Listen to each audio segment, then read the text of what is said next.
নমস্কার বন্ধুরা, আজ নিয়ে চলে এসেছি গরমে স্পেশাল ছাতুর শরবত। নিয়ে নেব বড় চামচের 3 চামচ ছাতু। 1 গ্লাসের জন্য 1 চামচ ছাতুই যথেষ্ট। আর নিয়ে নিলাম 100 গ্রাম টক দই। দিয়ে দেবো বড় চামচের 2 চামচ চিনি। যাদের সুগার আছে চিনিটা স্কিপ করতে পারেন। দিয়ে দিতে পারেন লাল বাতাসা বা আখের গুড় দিয়েও আপনারা এটা করতে পারেন। দিয়ে দেবো 2 প্যাকেট জলজিরা আর দিয়ে দেবো একটা পাতিলেবুর রস। এবার সমস্ত উপকরণগুলোকে খুব ভালোভাবে মিশিয়ে নিয়ে জল দিয়ে ভালো করে মিশিয়ে নেব। দেখুন মেশানো হয়ে গেছে, একটু ডালা নেই, দিয়ে দেবো আর একটু জল। এখানে আমি 3 গ্লাস ছাতুর শরবত বানাবো।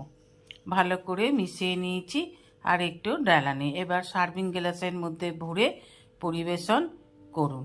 1 গ্লাস ছাতুর শরবত সকালবেলা খেয়ে বেরোবেন, শরীর ঠান্ডা থাকবে।